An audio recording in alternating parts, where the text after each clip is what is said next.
Hello friends, welcome to my new blog. आपका मेरे नए ब्लॉग में स्वागत है। तो आप लोग कैसे हैं? आप लोग अच्छे होंगे और मैं भी अच्छा हूं। तो एमपीपीएससी प्री 2024 का 28 अप्रैल को है, तो उसके लिए अपन को जरूरत है एमपी पढ़ने की। तो पहले भी एमपी पढ़ी थी अपन ने। अब बुक कौन सी, बुक का बहुत बड़ा वो रहता है कि बुक कौन सी खरीदे अपन एमपी के लिए, क्योंकि उसका बहुत ज़्यादा वेटेज है एमपी पीएससी में। तो एमपी पीएससी के लिए बुक मैं परीक्षा धाम सजेस्ट करता हूँ आप लोगों के लिए। और पहले भी मैंने पढ़ी थी, तो इस बार भी पढ़ रहा हूँ। लेकिन परीक्षा धाम का क्या है, इस बार अपडेट हो गई परीक्षा धाम समय समय, क्योंकि चीज़ें बदलती रहती हैं तो अपडेट होना भी बहुत जरूरी है। तो पहले ये वाली बुक थी, अब ये वाली बुक आ चुकी है। तो पहले ये तीसरा संस्करण था, ये चौथा संस्करण है। अब इसमें बदलाव क्या क्या हुआ है? तो बदलाव मोस्टली हर एक पोर्सन में बदलाव हुआ है। 35-40 पेजों में बदलाव हुआ है। अब ऐसे अपन मोटा मोटा देख लें तो एक तो नया मंत्रिमंडल गठित हुआ है, तो पूरा मंत्रिमंडल नया आ गया।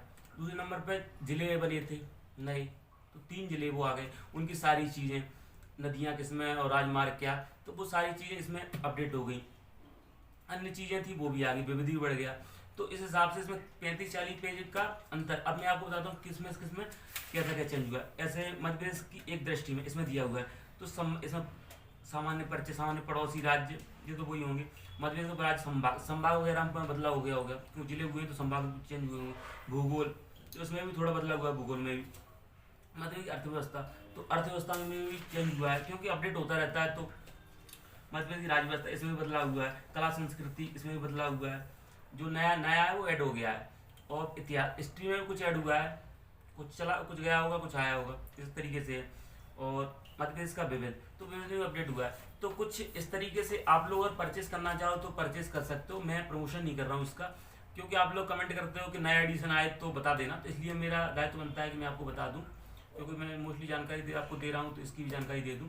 और वैसे अगर आप लोग पहले से कोई बुक पढ़ रहे हो तो उसी को पढ़ें, क्योंकि पहले जब मैंने 75 डे का हार्ड चैलेंज चलाया था, तब मैंने यही बताई थी आप लोगों को, और मैंने इसी बुक से पढ़ा था। तो कि परीक्षा धाम से मैंने पढ़ा, तो आप लोगों से सजेस्ट की थी। तो वही है कि अपडेट हो गई है, तो अब नई नई परचेस कर लें, करना हो तो। मैं कोई वो नहीं है, क्योंकि जब तैयारी कर रहे हैं तो अपडेट रहे तो बहुत अच्छी बात है। क्योंकि क्वेश्चन फिर नया आएगा तो गलत हो जाएगा अपन से, या अपन कहीं अन्य जगह सोर्स से कर रहे हो तो बहुत अच्छी बात है। और अगर आपके पास पहले से कोई और बुक हो तो उस बुक को आप ही पर रखें, क्योंकि पढ़िए। इसलिए मैं खुद को सजेस्ट कर रहा हूँ। और जिनने ये बुक पहले से पढ़ी है वो लोग खरीदें, क्योंकि अपन नई बुक पे जाते हैं तो इतना टाइम नहीं रहता अपने पास। 2-2.5 महीने हैं, 3 महीने, 3 नहीं बचे, अब कम ही बचे हैं। तो अपन पूरी बुक नहीं पढ़ पाएंगे। इससे अच्छा जो बुक अपन पैसे पहले से पढ़ रहे हो, जैसे बड़वाल की पढ़ रहे हो, या महेश्वरी की पढ़ रहे हो, या महावीर की पढ़ रहे हो, पुड़ेकर की पढ़ रहे हो, जो भी कोई बुक पढ़ रहे हो अपन, तो वो बुक लगाएं। और ना कि मैं आप लोगों को बता रहा हूँ ये बुक, क्योंकि ये है जो पहले पढ़ चुके हैं बुक को, उनके लिए सही है, क्योंकि अपन को केवल अपडेट करना रहता है उसके लिए। और बस यही कुछ है। और एमपी का वेटेज इस बार आप लोगों को बताइए बढ़ गया है। 1-3-5 यूनिट थी पहले, लेकिन इस बार 10 यूनिट आयोग वाला भी बढ़ गया है। तो उस हिसाब से एमपी का वेटेज अपन को अच्छी बुक से ही पढ़नी चाहिए। और मोस्टली मैं इंदौर में रहता हूँ, आप लोगों को पता है, तो मोस्टली लोग यही बुक पढ़ते हैं। और जो पुराने स्टूडेंट, जो नए नए स्टूडेंट है वो तो यही पढ़ रहे हैं। जो पुराने स्टूडेंट है, जो मेंस वगैरह दे रहे हैं, 3-4 मेंस दे चुके हैं और इंटरव्यू वगैरह कॉल, तो उन लोगों ने किसी ने अन्य बुक से पढ़ा, क्योंकि दूसरी बुक पढ़ते हैं। लेकिन नए फिर भी पुराने बार इसको अच्छी बुक है तो इसको परचेस कर रहे हैं, उसको अपडेट कर रहे हैं, देख रहे हैं इस बुक में भी।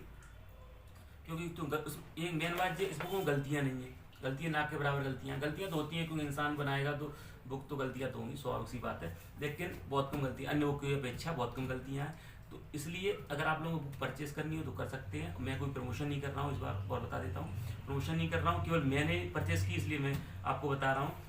कर सकते हैं आप लोग परचेस। और तैयारी अपन पहले 75 डे का चैलेंज चलाया था अपन ने, और इस बार आप लोग सपोर्ट करेंगे तो फिर 75 डे का आर्ट चैलेंज चलाएंगे। तो बस आप लोग मेरे से ऐसे ही जुड़े रहिए। Thank you for this watching, love you, thank you, keep supporting, thank you.